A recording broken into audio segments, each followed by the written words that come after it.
നമുക്കെല്ലാവർക്കും ഒരുപാട് സ്വപ്നങ്ങൾ ഉണ്ടാകാം. പക്ഷെ അതൊന്നും സാധ്യമാക്കാൻ നമ്മളെ കൊണ്ട് സാധിക്കുന്നില്ല. കാരണം നമ്മൾ സ്വപ്നങ്ങൾ കാണുന്നത് ഒരു കംഫർട്ട് സോണിൽ ഇരുന്നുകൊണ്ടാണ്, നമ്മളുടെ വീട്ടുകാരുടെ മുന്നിൽ ഇരുന്നുകൊണ്ട്. ഞാൻ അതിനെ ഒരിക്കലും കുറ്റപ്പെടുത്തുകയല്ല. കാരണം നമ്മൾ രാവിലെ എണീറ്റ് ബ്രഷ് ചെയ്ത് ടേബിളിന് മുന്നിൽ വന്നിരിക്കുമ്പോൾ ഭക്ഷണം റെഡി, കാശിന് വേണ്ടപ്പോൾ കാശ് റെഡി, നമുക്ക് വസ്ത്രം വേണ്ടപ്പോൾ വസ്ത്രം റെഡി, എല്ലാം നമ്മുടെ വിരൽത്തുമ്പിലാണ്. ഒരു റിസ്കുകൾ എടുക്കേണ്ട ആവശ്യം നമ്മുടെ ലൈഫിൽ വരുന്നില്ല.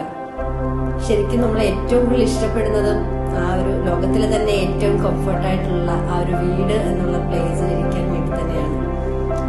ശരിക്കും നമ്മൾ നമ്മുടെ കംഫർട്ട് സോൺ ബ്രേക്ക് ചെയ്യേണ്ടത് നമ്മളുടെ സ്വപ്നങ്ങൾ നേടിയെടുക്കാൻ, നമ്മളുടെ ആഗ്രഹങ്ങൾ, നമ്മൾക്ക് സന്തോഷം നേടുന്നത് എന്താണോ അതിനു വേണ്ടി നമ്മൾ സഞ്ചരിക്കാൻ വേണ്ടിയിട്ട് മാത്രമായിരിക്കണം നമ്മുടെ കംഫർട്ട് സോൺ നമ്മൾ ബ്രേക്ക് ചെയ്യേണ്ടത്. ശരിക്കും നിങ്ങളൊന്ന് ട്രൈ ചെയ്ത് നോക്കി. നിങ്ങളുടെ ഒരുപാട് സ്വപ്നങ്ങൾ ഉണ്ടാകാം. എന്തൊക്കെയോ കാരണങ്ങൾ കൊണ്ട് നിങ്ങൾ അത് വേണ്ടാന്ന് വെച്ചിട്ടുണ്ടാകാം.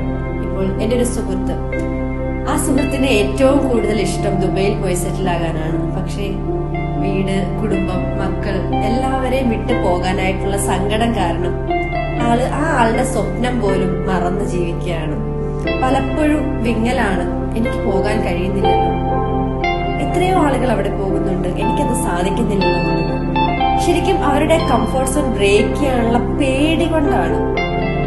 അതുപോലെ ഒരിക്കലും നിങ്ങൾ നിങ്ങളുടെ കംഫർട്ട് സോൺ ബ്രേക്ക് ചെയ്യാൻ പേടിക്കേണ്ട ആവശ്യമില്ല. Just move through your dream. നിങ്ങളുടെ ഡ്രീമിലേക്ക് യാത്ര ചെയ്യുക, നിങ്ങളുടെ ഡ്രീമിന് വേണ്ടി സഞ്ചരിക്കുക, ആ സ്വപ്നം നേടിയെടുക്കുന്നതാണ്.